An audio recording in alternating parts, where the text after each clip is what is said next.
tout de suite, j'accueille Mathieu Courtecuisse, qui est président fondateur de SIA, qui était le co-organisateur de cet hackathon du sommet de l'IA. Il va nous expliquer dans un instant à quoi ça sert.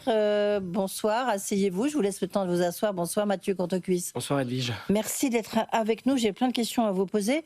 Mais on va enchaîner tout de suite là, puisque vous, la régulation, vous avez SIA Partner, enfin c'était SIA Partner, maintenant c'est plus SIA Partner, c'est SIA. Conseiller, cabinet de conseil en management, mais surtout en intelligence artificielle, enfin beaucoup surtout ces 2 jours-là, j'ai envie de dire. Mais vous avez un Blackstone, gérant d'actifs américain, qui vient de, vous étiez du reste venu ici, vous en expliquer, qui vient de lever 250 millions d'euros pour vous. Ça fait quand même beaucoup d'argent. Vous êtes entre les États-Unis et la France. Vous êtes pour ou contre la régulation? J.D. Vance, je disais, a tenu des propos quand même très forts, un peu agressifs, on va dire, sur la régulation européenne. Moi, alors je me suis déjà exprimé d'ailleurs. Je pense qu'il faut un moratoire en fait par rapport à la régulation européenne. Ouais. Parce qu'aujourd'hui, en fait, il y a ce qu'on appelle aux États-Unis une weaponisation de l'IA, c'est-à-dire qu'en fait, on est en train ça vient dans l'artifice ou l'ensemble des outils qui sont mis à disposition pour la guerre commerciale, en fait. Oui. Et je pense que là où il faut être très attentif, c'est s'il y a une divergence réglementaire entre les grandes zones économiques, ça va pas fonctionner dans un contexte relativement conflictuel. Oui, mais ça tue l'innovation ou pas? Parce que c'est le grand point, même ici, quand je reçois Philippe Corot de Miracle ou d'autres, ils vous disent attention, ça tue l'innovation. Ça fait 2 choses. C'est que à la fois, ça ralentit l'innovation, mais ça favorise aussi ceux qui sont déjà en place. Parce qu'en fait, dans l'innovation, vous faites ça. Donc, en vérité, comme nous, on a très peu de géants de l'IA dans le territoire européen, on ne fait que favoriser ça. Et je pense que ce qui serait important, c'est de faire un retour d'expérience de ce qui s'est passé sur RGPD, par exemple. Ça n'a fait que renforcer l'emprise des grandes plateformes américaines. Il suffit de regarder ce que c'est qu'un monde cookie-less, un monde sans cookies. Ça a encore accru les parts de marché de Google. Donc, je pense qu'il faut bien faire attention. Et en plus, RGPD, aujourd'hui, dans le monde de l'IA générative, ça ne sert plus à rien. Vous connaissez un monde sans cookies? Et c'est où votre monde? Pardon? Vous connaissez un monde sans cookies? Oui, c'est-à-dire quand vous avez... Oui, mais il est où ce monde? Parce que moi, je ne connais pas. Malgré la RGPD, je veux dire, on a toujours autant de cookies. Oui, mais ça veut dire qu'en fait, vous coupez l'accès aux annonceurs sur la valorisation des cookies. Et par contre, vous avez des gens qui ont l'historique des données déjà. Ouais. Donc en fait, vous risquez juste de favoriser ceux qui sont déjà en place. Mathieu Courtecuisse, je disais, je crois que vous avez grosso modo 50% de vos missions vis-à-vis des entreprises où il y a déjà qui s'appuient déjà sur l'intelligence artificielle. Vous êtes aux États-Unis, enfin à New York, vous êtes en France, vous êtes aussi un peu partout. Dans 20 pays. Mais est-ce qu'il y a une approche différente des entreprises sur l'intelligence artificielle? Alors je pense que c'est vraiment la bonne question parce que c'est-à-dire qu'on discute beaucoup de est-ce qu'on a besoin de champions de technologie, etc. Mais la vraie bataille, c'est quand même dans l'adoption en réalité. Et là où vous avez tout à fait raison, c'est que la question qui est posée aujourd'hui, c'est le rythme d'adoption par les grandes entreprises ou les entreprises de plus petite taille sur ces technologies qui sont mises à disposition. Et là, oui, on constate un écart. On constate un écart parce que déjà la rentabilité des entreprises en Europe en moyenne elle est inférieure à ce qu'on peut constater aux États-Unis, donc il y a moins de moyens pour investir, surtout quand vous allez alourdir la charge fiscale. Et puis vous avez moins de flexibilité du monde du travail ou organisationnel lorsque vous avez des technologies qui apportent des gros gains de productivité. Donc la rentabilité des fameux cas d'usage, des use cases, est inférieure quand vous avez plus de coûts pour faire évoluer l'organisation où c'est plus lent. Donc on est à un moment où... on est en retard, nous, en France. Dans l'adoption, dans l'adoption, il n'y a aucun débat. Et dans l'ensemble des industries. Parce que là, en plus, la question pour les entreprises, notamment pour l'industrie, puisqu'il faut faire, d'abord, il faut la protection des données, quand même, parce que l'intelligence artificielle, l'intelligence générative, il faut quand même, il faut s'appuyer sur les données de l'entreprise. Donc, il y a un premier danger. Et le deuxième danger, c'est que finalement, les entreprises, très souvent, elles mesurent pas l'étendue des données qu'elles ont. On dit même qu'elles n'utilisent grosso modo que 20% des données de leur business. Comment est-ce que vous arrivez à travailler là-dessus? Oui, c'est-à-dire que là aussi, on parle beaucoup d'algorithmes, etc. Mais il y a il faut des données, il faut le nourrir. Exactement, il y a les données internes et les données externes aussi, la capacité à capter des données externes. Et donc, par exemple, on peut tout à fait, admettons que vous soyez un champion de la beauté, de la cosmétique, vous pouvez avoir un intérêt vous devez parfaitement maîtriser l'information sur vos formulations chimiques de chacun de vos produits, mais vous devez aussi aller chercher de l'information à l'extérieur sur la veille scientifique pour pouvoir faire évoluer vos produits sans impacter les consommateurs, et ça à des fins de décarbonation ou de réduction du caractère allergène de certains de vos produits. Et ça nécessite une discipline énorme en termes de gestion des données. Est-ce que vous avez mesuré, enfin, vous me direz comme c'est ce que vous faites et proposez aux entreprises, mais est-ce que ça améliore vraiment la productivité des entreprises? Alors, il y a deux choses dans ce qui est en train de se passer.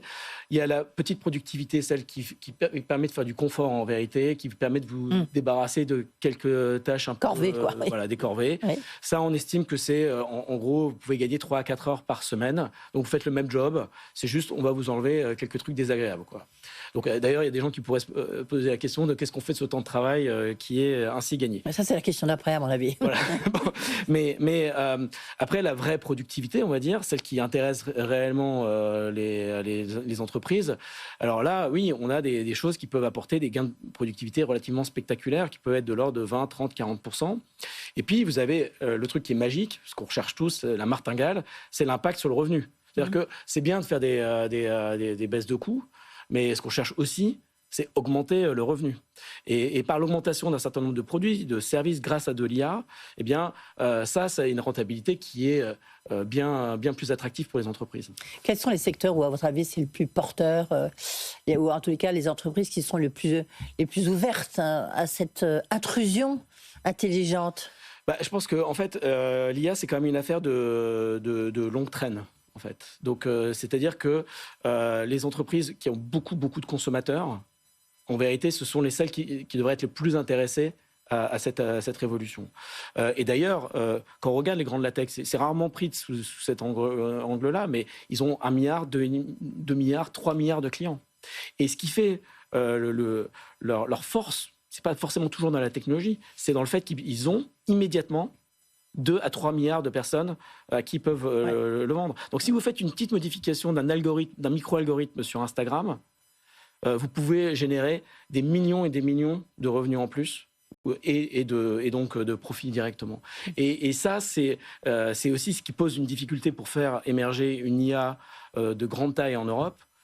C'est qu'en fait, on n'a pas ces entreprises qui sont très connectées à des bases de consommateurs énormes. Ouais. Il y a une autre question, puisque vous êtes conseiller en management aussi pour les entreprises, c'est qu'on voit bien que ça va bousculer sans doute le management tel qu'il existe aujourd'hui, et certains, beaucoup même, s'inquiètent sur les pertes d'emplois que peuvent générer ces intelligences artificielles. Hier, Xavier Niel, dans une excellente émission que je vous recommande d'écouter en podcast de François Sorel au Grand Palais, il disait en fait c'est pas tellement la perte d'emploi, mais ce qu'il y a, c'est que ce sont des emplois qui vont être différents. Et donc là où il y aura une différence importante, ça va être sur la formation, ceux qui connaissent et peuvent utiliser l'intelligence artificielle. Donc l'enjeu, il est plus sur, non pas sur la suppression d'emplois, mais sur la formation de l'emploi. Vous êtes d'accord avec ça ou pas ? Oui, je suis d'accord, et je rajoutais juste un commentaire, c'est surtout la démographie des entreprises qui va bouger. C'est-à-dire qu'en fait, c'est surtout des entreprises qui peuvent disparaître du jeu si elles-mêmes ne se réinventent pas sous cet angle-là. Et par exemple, quelles sont, à votre avis, celles qui risquent de disparaître ? Je citais par exemple les cosmétiques de tout à l'heure. Je pense que c'est une notoriété publique que L'Oréal est vraiment un champion de l'utilisation de l'IA par rapport à ses confrères. Ouais. Et on connaît d'autres sociétés de cosmétiques dans le monde aujourd'hui qui connaissent des grandes difficultés parce qu'elles n'ont pas pris ce virage-là, par exemple. Et donc je pense que la question n'est pas sur l'emploi, elle est sur la dynamique des entreprises en réalité. Oui, la dynamique dans l'IA, quoi. Les entreprises qui n'adopteront pas l'IA disparaîtront. Donc les emplois seront reclassés quelque part dans les entreprises qui, elles, le font. Simplement, quand vous êtes sur des marchés qui sont de dynamique mondiale et pas de dynamique uniquement locale, on peut avoir des basculements d'une géographie à une autre qui sont beaucoup plus dangereux que juste regarder si on a fait telle ou telle productivité à tel ou tel endroit. C'est une petite indiscrétion. Je sais qu'hier, vous étiez avec un grand déjeuner avec le patron de JP Morgan, Jamie Dimon, avec les patrons du CAC 40, etc. Je crois que vous y étiez, Mathieu Courtecuisse. Est-ce que vous avez le sentiment que les entreprises françaises, les grandes entreprises françaises, je ne parle pas de Chris Edman d'Orange qui vient de signer un partenariat avec OpenAI, bon, bah, évidemment c'est son job, enfin c'est son métier, mais avec Mistral, avec Mistral au secours, oui, il faut s'habituer avec Mistral. Est-ce qu'ils sont à la page? Est-ce que tous ces grands patrons, est-ce qu'ils sont à la page? Oui, vous avez un petit oui timide, hein, quand même. Non, je pense qu'ils sont pas du tout décalés par rapport à des grands patrons de blue chips américains. D'accord. Simplement, ils ont une appréhension de la digestion dans leur corps social. De comment ils peuvent le faire. Donc ça, je pense qu'il n'y a pas de problème de... Mais ils sont en retard, ils sont en avance par rapport aux blue chips. Simplement, en fait, nous, le problème qu'on a, c'est là aussi, c'est la démographie des entreprises qu'on a. C'est-à-dire qu'on a beaucoup d'entreprises qui sont anciennes et on n'a pas tout ce segment de la tech, de la biotech qui existe, ou du spatial, qui existe à l'échelle dans une géographie comme les États-Unis. Oui. Oui, c'est peut-être là, en fait, c'est là où se fait la différence. Quoi. Vous savez, je pense que sur BFM Business, vous suivez ça, vous regardez même les indicateurs boursiers, vous voyez bien que toute la captation de valeur, elle n'est pas tellement dans les blue chips aux États-Unis, elle est plutôt dans ces nouvelles boîtes qui se sont créées, qui sont, elles, AI natives. Vous avez écrit une tribune pour nos confrères des Échos, vous dites, en fait, la France peut être à l'intelligence artificielle, ce que l'Inde a été sur l'informatique. Vous y croyez vraiment? Parce que l'Inde, elle va être aussi sur l'intelligence artificielle. La preuve, ce sommet est co-organisé avec elle. Alors, je pense que d'ailleurs, le sommet va contribuer à l'image, au rayonnement de la France dans le domaine. Et effectivement, je pense, vu des États-Unis, en vérité, il a été parfaitement identifié qu'on disposait d'une main-d'œuvre de très haut niveau en matière d'IA, et que la réalité, c'est que ceux qui fabriquent l'IA, on n'a pas besoin de dizaines et de dizaines de milliers de personnes qui les fabriquent. Et donc, à l'échelle de la France et à l'échelle de ce qu'est l'IA à niveau mondial, on peut jouer un rôle d'un point de vue des talents. Et c'est ça que je voulais évoquer par rapport à ce que fait l'Inde en matière d'informatique. La question qui est plutôt fondamentale, c'est est-ce que d'abord ces talents, on va être capable de les fixer sur le territoire français? Donc ça, c'est une vraie question. Et la deuxième question, c'est est-ce qu'on va être capable de bâtir des entreprises à l'échelle qui seront elles aussi fixées dans notre territoire? Ah bah oui, c'est tout l'enjeu. J'ai aucune inquiétude pour les Français de l'IA, pour le dire autrement. Et après, plus les Américains, vous savez, la différence de PIB par tête entre les États-Unis et la France aujourd'hui, c'est l'équivalent de la France et la Turquie. C'est 40%. Ouais. Donc, pour eux, un ingénieur, vous savez, vous prenez un jeune polytechnicien, s'il sort, le salaire, c'est x4 aux États-Unis. C'est x4 aujourd'hui. Ouais. Donc, il faut faire très attention à ce qui est en train de se passer. Parce que on a un petit risque, et je pense que derrière tout l'écosystème de Musk, de J.D. Vance, etc., il y a une opération programmée de brain drain sur l'Europe. Je le dis de façon extrêmement claire, et ils ont parfaitement ça en tête. Et je pense que la France est bien identifiée dans cet écosystème-là. Dans cette cible-là. Ouais. Pas pour rien qu'il est venu ici. C'est ça que vous dites, hein. Enfin, oui, vous avez le droit de le dire, entre autres, oui, mais bon. Mais vous savez, Elon Musk a été assisté pendant plus de 15 ans par un Français en tant que CEO numéro 2 de Tesla. Il connaît très bien les ingénieurs français. Hein. Ouais. Et tout le réseau aussi. Voilà. Ouais. Et Yann Lecar aussi. Exactement. Donc, alors, ils connaissent tous. Il y a beaucoup de Français, hein, vous avez raison. Ouais. Merci. J'espère que vous allez rester quand même en France, Mathieu Courtecuisse, même si vous êtes pour l'instant très attiré par les États-Unis. Mathieu Courtecuisse, donc le président fondateur de SIA. Merci d'avoir été avec nous. Tout de suite, vous retrouvez bien sûr les experts du soir, Guillaume Paul, qui va continuer à parler de ce fameux sommet de l'IA. Merci beaucoup. À demain. La grande interview sur BFM Business.